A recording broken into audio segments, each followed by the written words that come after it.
እናንተ ክርስቲያኖች አምላክ እንዴት ሰው ሆነ ትላላችሁ? አምላክ እንዴት ሰው ይሆናል? ምን ችግር አለው? አምላክ ሁሉን ቻይ አይደል? አምላክ የሚሳነው ነገር አለ?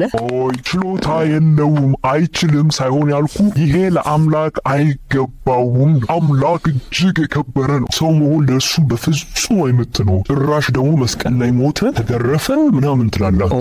ወንድሜ እኛ እኮ አምላክ ሰው መሆን ይመጥነዋል እያልን አይደለም። እና እያልን ያለነው ትንሽ እንዲገባ አንድ ቀላል ምሳሌ ልስጥ። አንድ እጅግ የተከበረ ንጉሥ የክብር ልብሱን ለብሶ በወንዝ ዳር እየሄደ እያለ በጣም የሚወዳት ልጁ በአንድ እጅግ በቆሻሻ የተሞላ ወንዝ ውስጥ ሰምጣ ስትወራጭ ቢያያት ምን የሚያደርግ ይመስላል? ለዚህ ንጉሥ እዚህ እጅግ በጣም የቆሸሸ ውሃ ውስጥ መግባት አይመጥንም። የውሃው ቆሻሻ እሱ ለለበሰው የክብር ልብስ የተገባ አይደለም። ግን ልጁን ለማዳን እዚህ የቦካ ውሃ ውስጥ ዘሎ አይገባም። ልጁን ከማዳን የእሱ ክብር ያስቆመዋል። የአምላክ ክብር ከአንድ ንጉሥ ክብር እጅግ የበለጠ ነው። የእኛ ማወዳደቅ ከቆሻሻ ውሃ በጣም ይከፋል። ግን ደግሞ ለአምላክ ፍቅር አንድ አባት ለልጁ ካለው ፍቅርም እጅግ የበለጠ ነው። ፍቅር ብዙ ጊዜ ምክንያታዊ ብቻ አይደለም። ፍቅር የራሱን ጥቅምና ክብር የሚያሳድድም አይደለም። አንድ ሰው ሌላውን የእውነት ሲወድ ከራሱ ጥቅም ይልቅ የሚወደውን አካል ለመጥቀም የሚፈልግ ይሆናል። አንዳንድ ጊዜ ፍቅርን የምትረዳው ውስጡ ስትሆን ብቻ ነው። ከውጭ ለሚያየው መጃጃል ሊመስል ይችላል። ፍቅሩ ውስጥ ላሉት ሰዎች ግን ከዚህ በላይ ትርጉም ያለው ነገር የለም። ክርስትናም እንዲሁ ነው። ለዛም ነው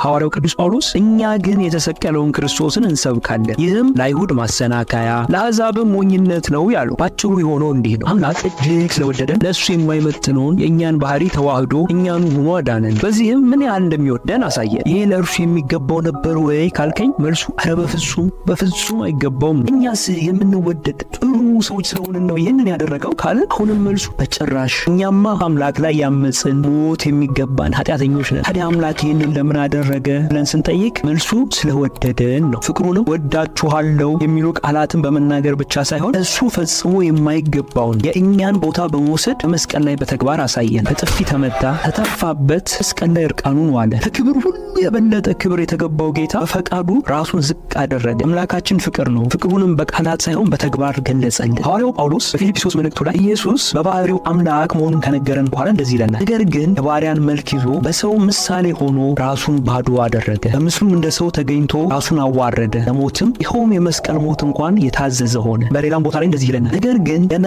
ኃጢአተኞች ሳለን ክርስቶስ ስለኛ ሞቷልና እግዚአብሔር ለእኛ ያለውን የራሱን ፍቅር ያስረዳል። ቅድምም እንዳልኩ ግን ፍቅር ከውጭ ሆነ ስታየው ብዙም ላይገባህ ይችላል። ውስጡ ስትሆን ግን ከዚህ የበለጠ ለሕይወት ትርጉም የሚሰጥ ከዚህ የበለጠ ባዶነትን የሚሞላ ነገር የለም። ይህንን ፍቅር ስላዩ ነው እንግዲህ ሐዋርያቱና አባቶቻችን ኢየሱስን እንዲክዱ በአንበሳ ሲያስበሏቸው፣ በእሳት ሲያቃጥሏቸው፣ በመጋዝ ሲሰነጥቋቸው፣ በዘይት ሲቀጥሏቸው እዚህ ፍቅር ማን ይለየናል ብለው እስከ መጨረሻ ታምነው የጸኑት